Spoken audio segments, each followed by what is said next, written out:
question importante qui a été posée il y a quelques jours, et une question qui, certes, s'est souvent présentée à la pensée, à la conscience de plus d'un chrétien. Voici cette question. Un chrétien peut-il participer à un engagement politique? Et alors notre frère a fait une collection de différents passages que nous allons voir.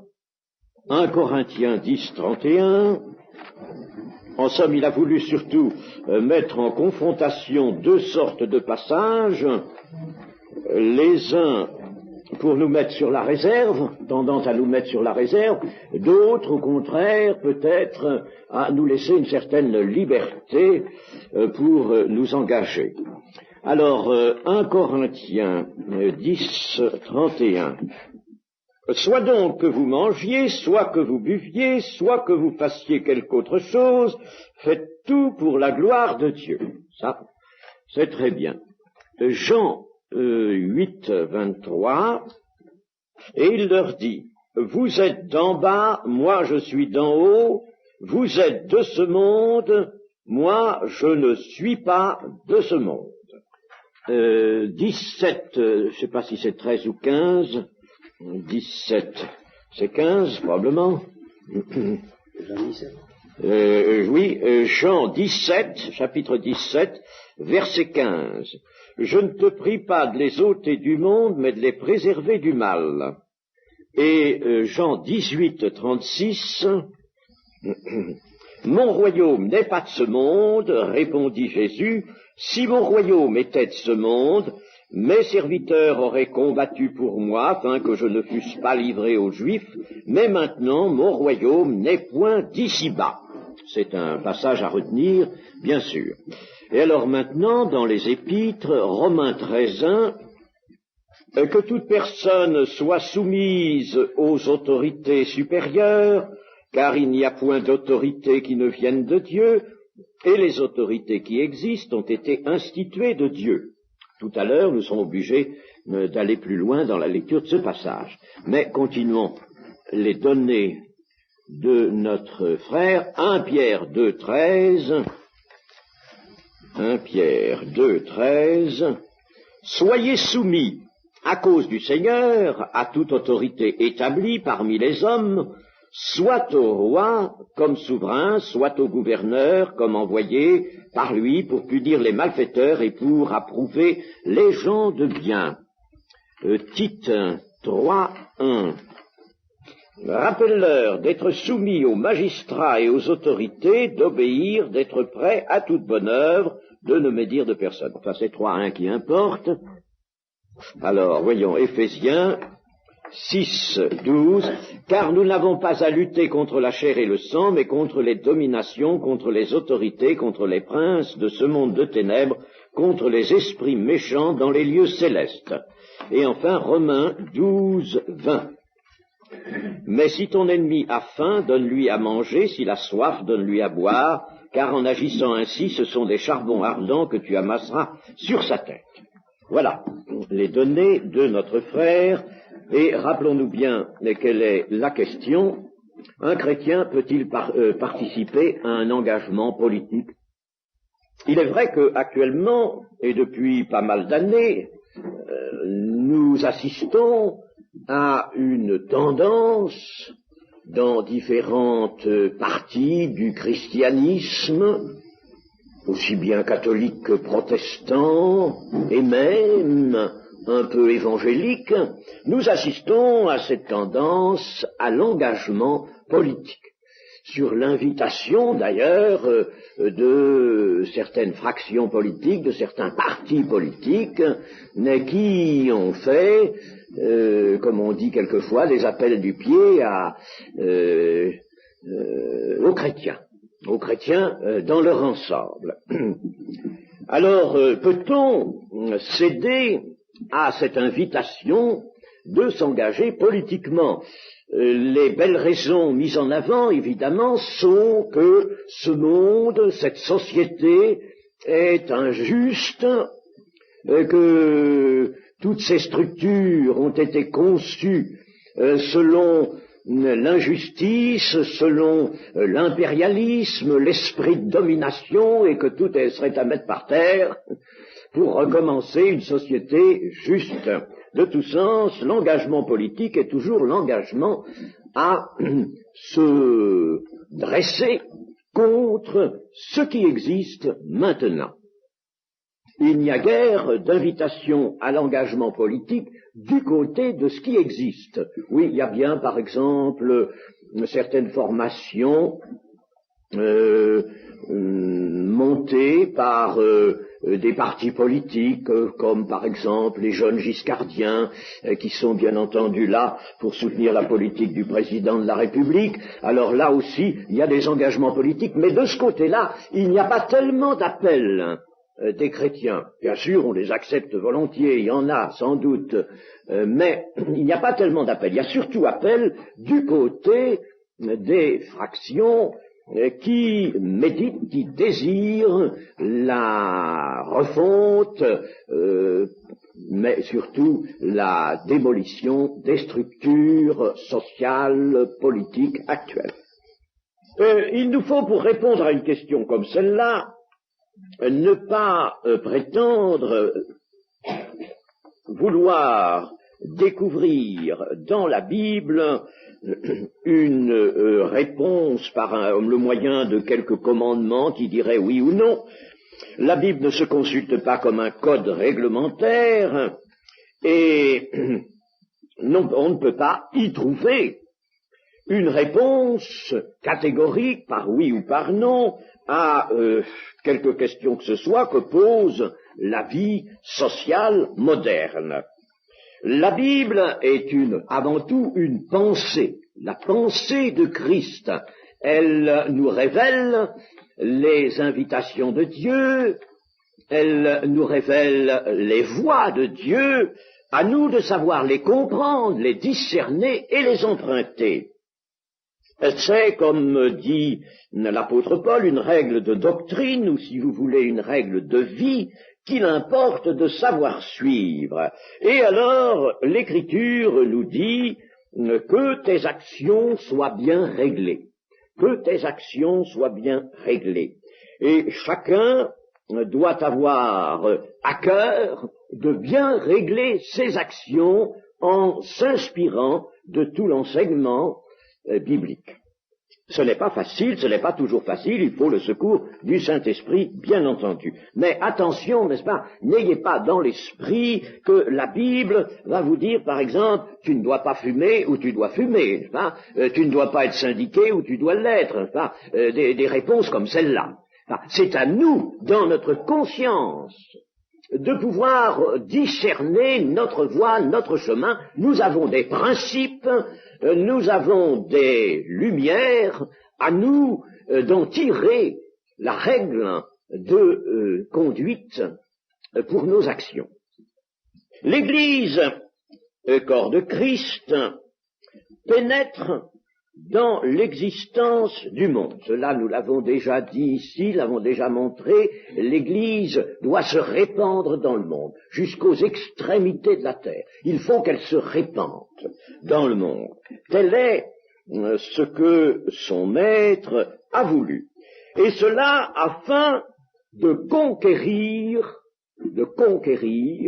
l'Église est conquérante, un espace dans ce monde pour Christ, c'est-à-dire de conquérir des âmes, des cœurs, de les rassembler pour le royaume de Dieu. Conquérir donc dans le monde des âmes, telle est la mission de l'Église. Et l'on se trouve placé, lorsque on étudie l'Écriture, le Nouveau Testament particulièrement, devant un paradoxe. C'est déjà dit qu'il y avait beaucoup de paradoxes dans la révélation de Dieu. Il faut qu'ils y soient.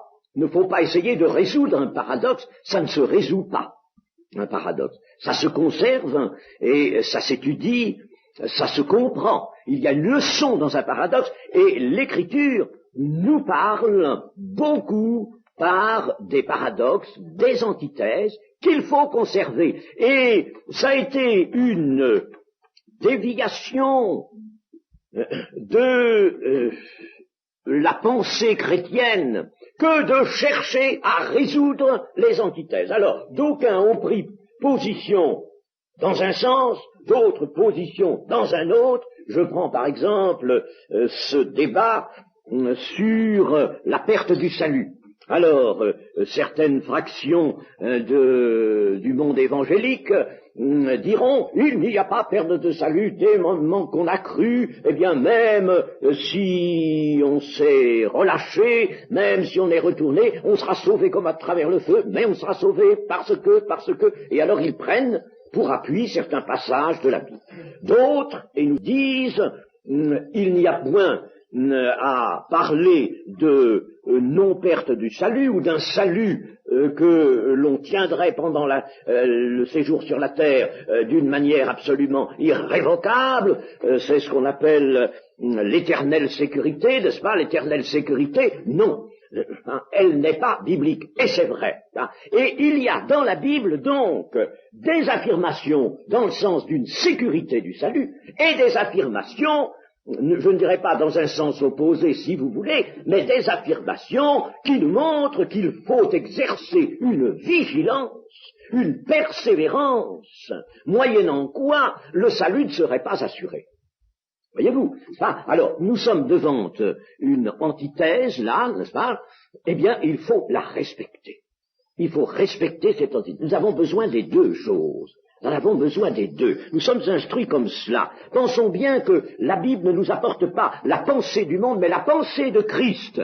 Et le Seigneur, l'apôtre Paul plutôt, nous dit, n'est-ce pas, eh bien, qui connaît les choses du monde, si ce n'est l'esprit de l'homme, et les choses de Dieu, eh bien, c'est l'homme spirituel qui les connaît.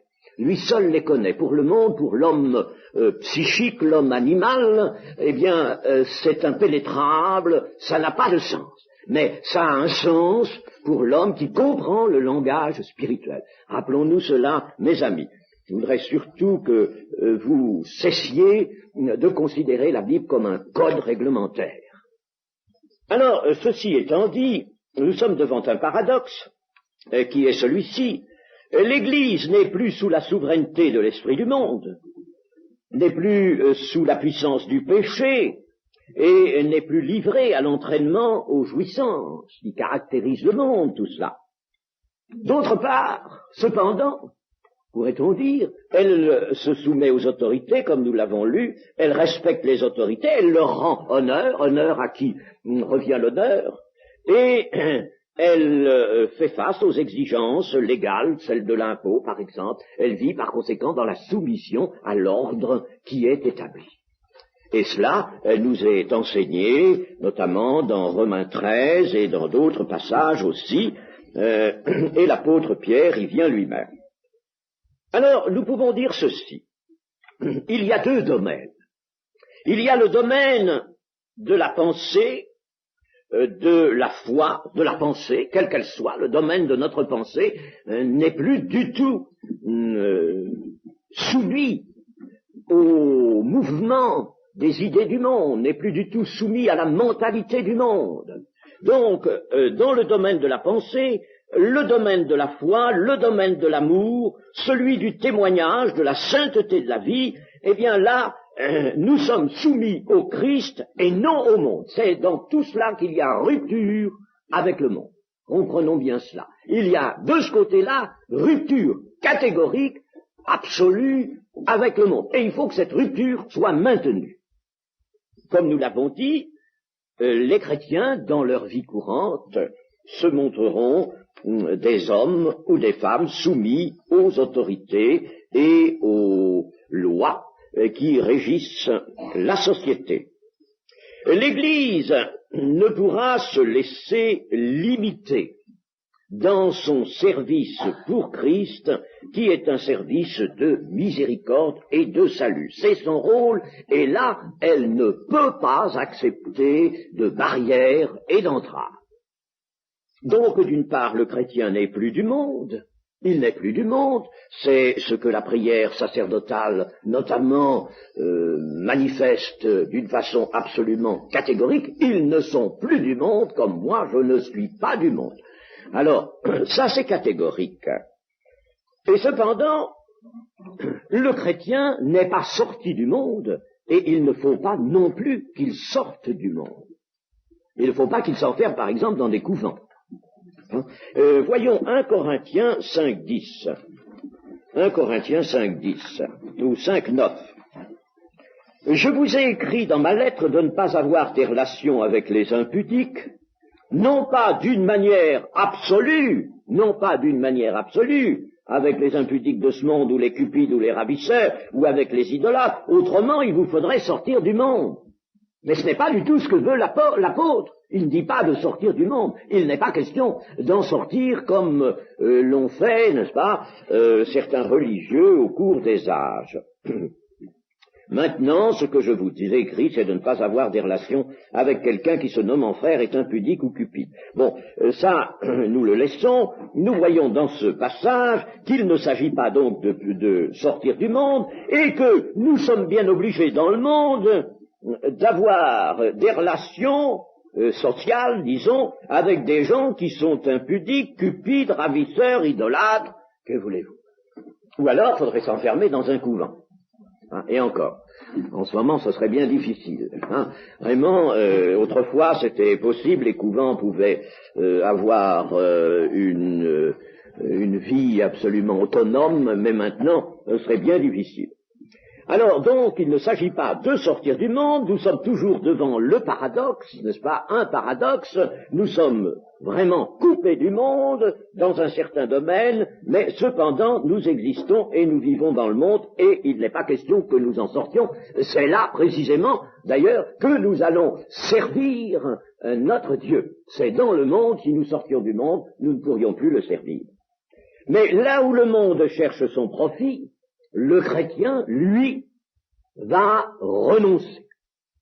Il n'est pas dans le monde pour chercher son profit. Là, nous voyons la rupture. Là où le monde pratique l'exploitation, le chrétien, lui, se dépouille. Le principe de l'évangile qui est là dans son cœur, c'est le fait, n'est-ce pas, se dépouiller et non pas participer à l'exploitation. Là où le monde pratique l'oppression, le chrétien, lui, vient en homme qui aide et qui secourt. Là où le monde refuse la justice, le chrétien, lui, pratique la justice. Là où le monde s'arme du mensonge, et ça c'est presque tout le temps, eh bien, le chrétien, lui, se présente en témoin de la vérité. Et il proclame la vérité. Le chrétien n'est donc pas en communion avec le monde. Nous allons maintenant lire dans 1 Corinthiens, toujours, au chapitre 7 et au verset 20. Que chacun demeure dans l'état où il était lorsqu'il a été appelé. As-tu été appelé étant esclave? Ne t'en inquiète pas. Mais si tu peux devenir libre, profites-en plutôt. Car l'esclave qui a été appelé dans le Seigneur est un affranchi du Seigneur. De même, l'homme libre qui a été appelé est un esclave de Christ. Vous avez été rachetés à un grand prix, ne devenez pas esclaves des hommes. Que chacun, frère, demeure devant Dieu dans l'état où il était lorsqu'il a été appelé. Il y a encore là quelque chose qui pourrait nous déconcerter dans les rapprochements, attention quand nous faisons des rapprochements de différents passages bibliques, attention de ne pas oublier les contextes, de ne pas oublier la pensée qui s'attache à tel ou tel passage. Nous faisons souvent des rapprochements qui sont eux-mêmes générateurs de l'erreur et qui vont rapetisser notre esprit parce que nous ne tenons pas compte de la pensée qui s'attache toujours à une démonstration dans la Bible. Il faut bien se renseigner par le contexte et connaître la pensée du texte, d'un texte. Eh bien, nous pouvons dire ici, il y a encore là quelque chose apparemment de déconcertant, que chacun demeure devant Dieu dans l'état où il était quand il a appelé. Or, le Seigneur Jésus dit de tout quitter pour le suivre, tout quitter, tout abandonner pour le suivre. Eh bien, tout quitter pour le suivre, c'est n'avoir pas d'attache, n'avoir pas de lien qui restreindrait la disponibilité que l'on doit avoir pour le Seigneur. Il faut pour le Seigneur une disponibilité. Évidemment, quand le Seigneur était sur la terre, il fallait quitter sa maison, il fallait quitter effectivement, d'une façon physique, son lieu d'habitation et sa famille pour le suivre, n'est-ce pas? Et maintenant, c'est différent. Suivre le Seigneur Jésus, ce n'est pas marcher sur des chemins de la terre derrière lui, c'est accomplir son œuvre comme il l'a accompli lui-même et vivre comme il a vécu lui-même. Mais maintenant, le corps de Christ a pénétré au milieu du monde. Et le corps de Christ doit s'étendre et se répandre le plus possible dans le monde. Il faudrait que le corps de Christ soit présent dans les plus petites campagnes, partout. Il faut qu'il soit là, présent. Eh bien, en tant qu'esclave du péché, le chrétien a échappé au monde. Il est, comme nous l'avons lu, un affranchi de Christ, du Seigneur. Car l'esclave qui a été appelé dans le Seigneur est un affranchi du Seigneur. Il est un affranchi de Christ. Et l'ordre social et politique du monde ne sera jamais à son goût.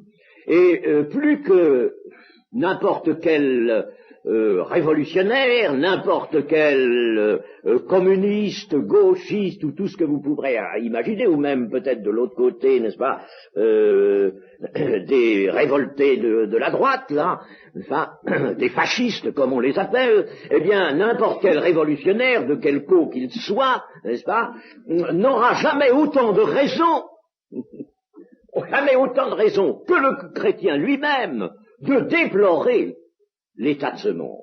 Parce qu'il a des raisons profondes, le chrétien. Il voit profondément, il voit dans les cœurs le mal, là, ce que les révolutionnaires ne voient pas.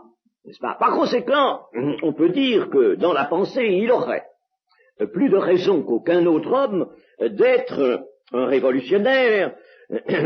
Et pour lui, l'ordre social et politique du monde ne sera jamais bon, même si le meilleur parti révolutionnaire arrivait à ses fins et construisit le régime de son qui représenterait son idéal. Eh bien, le chrétien, lui, ne le trouverait pas bon, parce que les hommes seraient encore inchangés dans ce régime, et qu'il, par conséquent, n'est-ce pas, le mal serait là, lui, prêt à intervenir. Le chrétien ne peut donc pas justifier l'ordre établi. Il ne peut pas en lui le justifier. Et l'Écriture n'a jamais eu pour intention de justifier l'ordre social. Quand l'Écriture nous demande d'obéir aux autorités établies, ça ne veut pas dire que ces autorités sont bonnes. Ça ne veut pas dire cela. D'abord, ce n'est pas écrit à l'usage du monde, ça, à l'usage des autorités, c'est écrit à l'usage des chrétiens. C'est pour le comportement des chrétiens à l'égard de ces autorités, de l'ordre social, pour ne rien amener au pire, pour au contraire essayer de maintenir et participer au maintien du bien. Le travail du chrétien est toujours un travail en vue du bien, n'est-ce pas? Et c'est tout ce que l'Écriture, bien sûr, demande aux chrétiens. Paul, par exemple, ici, n'approuve pas l'esclavage. Ce n'est pas parce que il dit ces choses, n'est-ce pas? As-tu été appelé étant esclave, ne t'en inquiète pas. Si tu peux devenir libre, profite-en plutôt. Mais enfin, tu ne vas pas quand même te lancer dans une action politique avec toutes sortes d'autres gens pour briser le régime qui te rend esclave. Non, pas du tout. Cet ordre, l'ordre du monde, l'ordre social du monde, l'ordre politique, il faudrait le briser. Certes, il faudrait le briser. Et Dieu ne l'aime pas. Dieu n'aime pas le monde. Il aime les hommes qui constituent le monde, en vue de les sauver, en leur donnant son Fils, pour qu'ils ne périssent point, s'ils viennent à son Fils. Mais Dieu n'aime pas le monde. Et s'il règne dans le monde, il faudrait le renverser, mais il n'est jamais dans l'esprit du Christ, dans l'esprit de l'Évangile, de le renverser par des luttes charnelles. Et par conséquent, toute action au niveau politique, social, toute action révolutionnaire, d'insurrection, eh bien tout cela est charnel, purement charnel, et le chrétien ne peut pas s'y trouver. Ça, c'est catégorique. Voilà, n'est-ce pas, en ce qui concerne essentiellement l'ordre politique, l'engagement politique, voilà, n'est-ce pas, déjà un élément de réponse absolument catégorique. Le chrétien ne peut pas être dans des œuvres qui sont charnelles, dans une action qui est charnelle. Et puis, il n'est pas question de renverser un ordre social avant le temps. Cet ordre politique, social, ces régimes qui sont sur la terre sont tous mauvais. Même quand on en prend un pour le substituer à l'autre, voyons par exemple ce qui s'est passé en Russie, eh bien le régime actuel, j'ai eu l'occasion de lire il y a quelque temps une comparaison dans un ouvrage dû à un auteur à l'esprit assez indépendant, et il comparait simplement en homme qui aime l'analyse historique, alors il comparait le régime des tsars au régime actuel. Et il disait sur bien des points, le régime des tsars laissait aux hommes bien plus de liberté que n'en laisse le régime qui s'est substitué à lui maintenant. Là, c'est la persécution, nous en savons quelque chose par tous les organes qui nous arrivent. Il y a une persécution vive qui se maintient, prédication d'athéisme. De l'autre, avant, il y avait une autre sorte d'hypocrisie. Il y avait l'hypocrisie religieuse. Là, c'est l'hypocrisie athée, communiste. Ça ne vaut pas mieux. Ça ne vaut pas mieux. Alors, nous serions, n'est-ce pas, je traite un peu maintenant le problème par l'absurde, nous serions engagés dans une lutte politique, parce que s'engager politiquement, il faut trouver une voie quand même, n'est-ce pas, il faut choisir une voie. Si on s'engage politiquement, on ne peut pas s'engager dans toutes les voies. Il faut, là, il y a une option. Alors, on va s'engager dans une voie, une certaine voie, n'est-ce pas, en vue de renverser un régime pour y substituer un autre. Eh bien, celui qu'on aura amené, si on réussit, à cela, sera tout aussi mauvais, sinon plus, que celui qu'on a renversé. Alors, vous voyez déjà, tout cela nous amène à une réflexion qui a pour conclusion pas d'engagement politique. D'ailleurs, j'ajouterai encore d'autres arguments, parce qu'il est nécessaire que nous y réfléchissions librement. Nous sommes libres, n'est-ce pas, et la liberté que nous avons, c'est précisément la liberté de réfléchir, d'envisager tous les côtés, mais toujours, n'est-ce pas, en vue d'en arriver à notre mission, au respect de notre mission, d'en arriver à l'obéissance, une parfaite obéissance. C'est là, n'est-ce pas, notre point de convergence, l'obéissance à l'Évangile. Eh bien, nous pouvons dire qu'une révolution et un renversement de l'ordre social établi, quel résultat cela aurait-il par rapport à l'Évangile et au service de Dieu, au témoignage de Dieu sur la terre? Eh bien, ce renversement de l'ordre social ne ferait qu'assombrir la vision d'un nouvel ordre, car Dieu en a en dessein un nouvel ordre, un nouveau régime, et ne ferait qu'assombrir cette vision que nous devons avoir, et que nous devons conserver, qui est la seule vision à avoir en nous, la vision du nouvel ordre que Dieu prépare. Dieu prépare, lui, un nouvel ordre. Il est en train de mener une révolution dans ce monde, mais par des armes spirituelles. Nos armes ne sont pas charnelles, nos armes sont spirituelles, et nous n'en avons pas d'autres. L'erreur de certains croyants comme par exemple les Huguenots, dans le passé, au moment des luttes religieuses, a bien été de vouloir se saisir quand même des armes charnelles, des armes matérielles, alors qu'ils auraient dû rester simplement ceux qui usent d'armes spirituelles. S'ils avaient fait cela, les choses auraient pris un autre tour. Certainement. Enfin, je ne veux pas faire leur critique, c'était des gens de grande foi, certes, mais quand ils ont combattu, ils n'étaient pas pour nous un exemple. Ils ne sont pas un exemple en cela. Ils sont un exemple dans leur foi, n'est-ce pas? Dans leur foi simple, mais et dans leur abnégation aussi.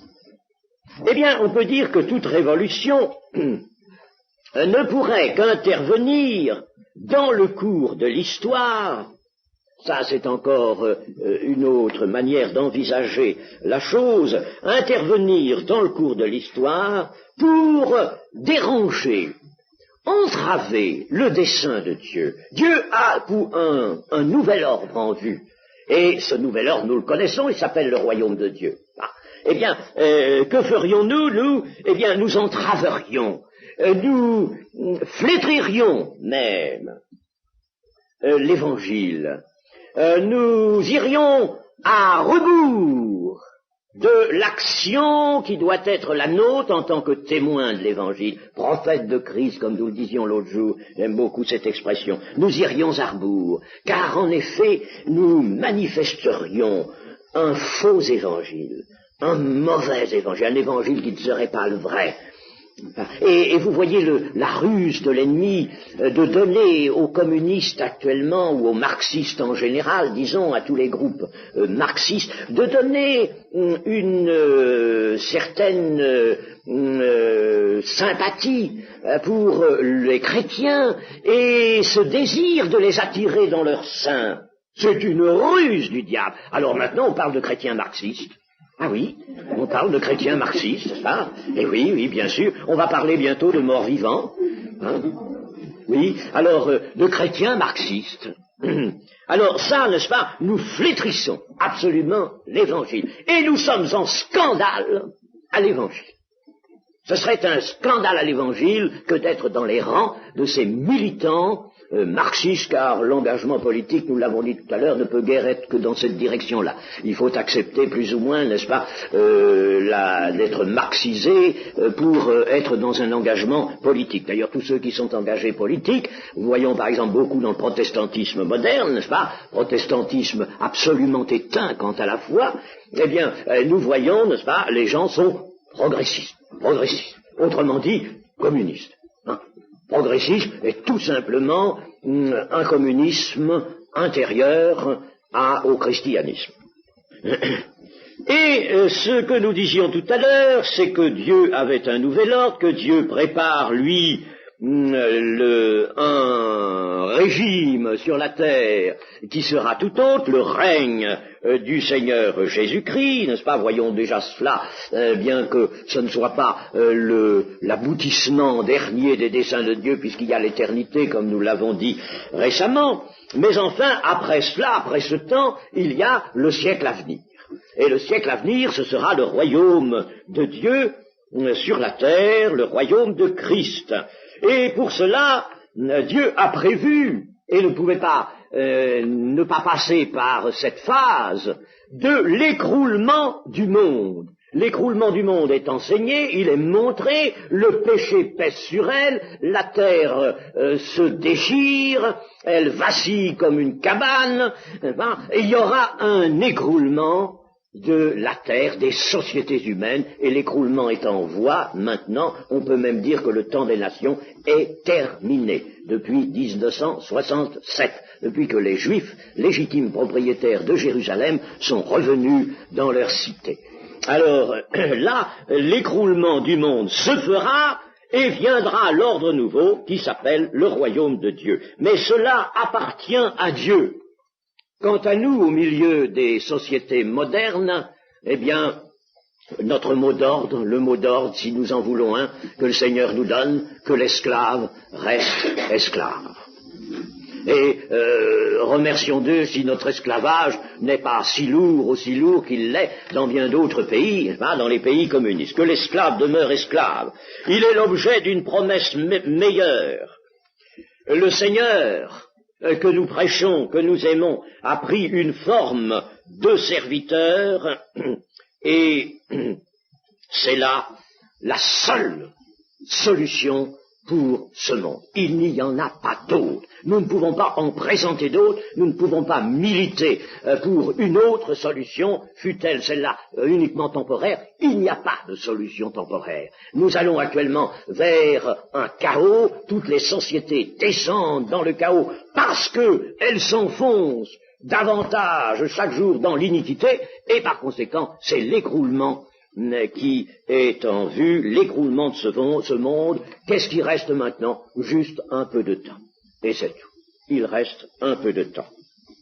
L'apôtre Paul nous dit: ne devenez pas esclaves des hommes, et c'est bien ce qui se présenterait si les chrétiens s'insurgeaient et s'engageaient politiquement. Ils deviendraient esclaves des hommes, précisément, car ils seraient esclaves d'un parti. Savez-vous que ceux qui s'engagent politiquement dans un parti deviennent des esclaves? Et je puis vous le dire, j'en ai vu, j'ai parlé à bien des jeunes non pas chrétiens, mais d'autres, qui s'étaient engagés politiquement et qui commençaient à s'en mordre les doigts. La liberté, il n'y en avait plus, et ils étaient talonnés. Il fallait qu'ils fassent certaines choses, et quelquefois même leur conscience s'insurgeait. Ils étaient obligés d'aller au-delà de leur conscience, de faire violence à leur conscience pour arriver à faire certaines choses ou dire certaines choses. Comment voulez-vous qu'un chrétien soit là? Voyons. Que le chrétien demeure attaché au corps de Christ. Et nous revenons à Romains 13, je crois que cette affaire aura occupé notre matinée. Romains 13. Alors, nous allons lire plus loin que nous l'avons fait tout à l'heure. Romains 13. Que toute personne soit soumise aux autorités supérieures, car il n'y a point d'autorité qui ne vienne de Dieu, et les autorités qui existent ont été instituées de Dieu. C'est pourquoi celui qui s'oppose à l'autorité résiste à l'ordre que Dieu a établi. Et ceux qui résistent attireront une condamnation sur eux-mêmes. Ce n'est pas pour une bonne action, c'est pour une mauvaise que les magistrats sont à redouter. Veux-tu ne pas craindre l'autorité? Fais le bien et tu auras son approbation. Le magistrat est serviteur de Dieu pour ton bien, mais si tu fais le mal, crains. Car ce n'est pas en vain qu'il porte l'épée, étant serviteur de Dieu pour exercer la vengeance et punir celui qui fait le mal. Il est donc nécessaire d'être soumis non seulement par crainte de la punition, mais encore par motif de conscience. C'est aussi pour cela que vous payez les impôts, car les magistrats sont des ministres de Dieu, entièrement appliqués à cette fonction. Rendez à tous ce qui leur est dû, l'impôt à qui vous devez l'impôt, le tribut à qui vous devez le tribut, la crainte à qui vous devez la crainte, l'honneur à qui vous devez l'honneur. Que l'esclave reste esclave, qu'il reste comme il était lorsque la foi est venue en lui. Bien entendu, à lire ce passage, on pourrait tout de suite sentir monter en son cœur certaines restrictions.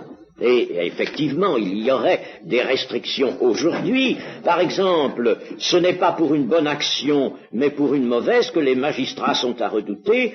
Veux-tu ne pas craindre l'autorité? Fais le bien et tu auras son approbation. Ça, c'est faux en Russie, en Chine et dans les pays communistes. C'est renversé, ça. Et précisément, vous voyez, le beau travail qu'ont fait les engagés politiques, ils ont amené précisément un régime qui, manifestement, ne peut plus être vu comme le régime, l'ordre institué par Dieu. Mais ils ont amené véritablement un ordre institué par Satan, où Satan a tous les leviers et l'inspiration, bien sûr, sous certaines réserves aussi. Mais enfin, n'est-ce pas, là-bas, ce n'est pas pour une mauvaise action qu'on vous met en prison, c'est pour une bonne. Le bien est devenu mal et vice-versa. Le bien est devenu mal. comme les prophètes l'ont annoncé. Alors, cela nous montre une chose, c'est qu'il y a eu, depuis que cela a été écrit, et cela est resté valable longtemps, cela reste même encore valable sous certaines restrictions, évidemment, n'est-ce pas? Mais, par exemple, nos amis, nos chrétiens, nos frères et sœurs en Russie ou en Chine ou au Vietnam, là où à Cuba même, où sévissent des persécutions et des tribulations, eh bien, il est évident que ils ont bien du mal, n'est-ce pas, à concevoir l'application de ces instructions. Mais cela nous montre combien la dégradation des sociétés humaines s'est accentuée et déjà quelle emprise le Dieu de ce siècle a fait porter sur les sociétés humaines. Emprise qu'il n'avait pas tant que le christianisme, même sous des formes souvent déchues, lorsque l'évangile était librement, malgré tout, prêché, enseigné, et assez souvent craint. Il y avait une certaine crainte de la parole de Dieu, une certaine crainte de Dieu, n'est-ce pas? Et tout cela, on a travaillé à le détruire, et maintenant on peut dire que déjà l'esprit est en partie loin de la terre, n'est-ce pas? L'Esprit de Dieu est en train de se replier, il va partir tout à fait. C'est comme ça que l'Esprit de Dieu va partir et quitter cette terre. Et c'est alors que l'Antichrist va venir, n'est-ce pas, et régner. Satan pouvant alors introduire son atout, son dernier atout, l'Antichrist. C'est ainsi que cela va venir. Il y a une dégradation. Mais enfin, nous, sous ces réserves, nous prenons quand même acte de ces instructions de l'apôtre Paul, qui sont aussi des instructions inspirées du Saint-Esprit, et par conséquent, dans toute la mesure du possible, ici par exemple en France, bien, nous le pouvons encore, on le peut encore en Amérique, en Angleterre, eh bien, par conséquent, respectons 100% cela. Maintenant, en Russie, on peut aussi, par exemple, respecter partiellement, je dirais, ces instructions, mais les respecter tout de même dans leur orientation, à savoir que les chrétiens ont bien compris qu'ils ne luttent pas contre les autorités. Ils luttent contre précisément cette entrave opposée à leur foi et au culte, à l'enseignement de la parole de Dieu. Hein, c'est contre cela qu'ils luttent et c'est cela qu'ils dénoncent. Mais ils disent souvent aux autorités, nous voulons vous respecter, nous ne voulons absolument rien changer, ça ne nous appartient pas, n'est-ce pas? Nous ne sommes pas des révolutionnaires, nous ne sommes pas du tout des révolutionnaires, nous sommes des gens qui voulons nous soumettre, mais vous nous persécutez d'une manière injuste et dans un domaine où vous ne devriez pas entrer. Disons bien que ce passage d'ailleurs est adressé, n'est-ce pas, aux chrétiens et non pas au monde, non pas aux autorités, que toute personne soit soumise aux autorités supérieures, car il n'y a point d'autorité qui ne vienne de Dieu. Il ne faudrait pas que, là, par exemple, des autorités lisant cela, le monde lisant cela, disent « Ah, voyez-vous, je suis l'autorité, moi, officielle, je suis la bonne autorité. » Non, pas du tout. C'est pas pour toi que c'est écrit ça, c'est pour des chrétiens. C'est pour des chrétiens que les chrétiens sachent ce qu'ils ont à faire, n'est-ce pas, au-devant des autorités. Mais cela n'est pas une approbation des autorités et des passions qui se jouent dans les hauts lieux de la puissance publique. Ce passage est donc adressé aux chrétiens. Le régime du monde ne saurait y découvrir aucun point d'appui. Le fait que le régime soit bon ou soit mauvais n'a aucune importance d'ailleurs pour le chrétien en regard de ce qui importe au-dessus de tout, c'est-à-dire que la volonté de Dieu soit faite dans et par l'Église, qu'on obéisse à la parole de Dieu. Voilà ce qui importe, alors que le régime soit bon ou mauvais. Tout est soumis, tout est appelé à l'écroulement, mes amis, et il n'est pas possible, sans Dieu, hors de Dieu, d'établir un régime qui soit vraiment le régime idéal et qui assure le bien du monde. Le bien du monde, nous l'avons déjà montré ici, ne peut pas être assuré autrement que par la soumission à la volonté de Dieu, à la parole de Dieu. Il n'y a absolument rien à côté. Le diable a voulu tenter une expérience d'établir un règne à côté de celui de Dieu. Au début, il n'avait pas délibéré d'être l'ennemi de Dieu. Il voulait être le rival simplement de Dieu, faire quelque chose à côté, élever son trône au-dessus des étoiles de Dieu et lui avoir son règne. Si Dieu lui avait dit, bien, partageons l'univers, tu vas avoir un secteur et moi l'autre, hein, eh bien, il aurait pu se déclarer satisfait de cela.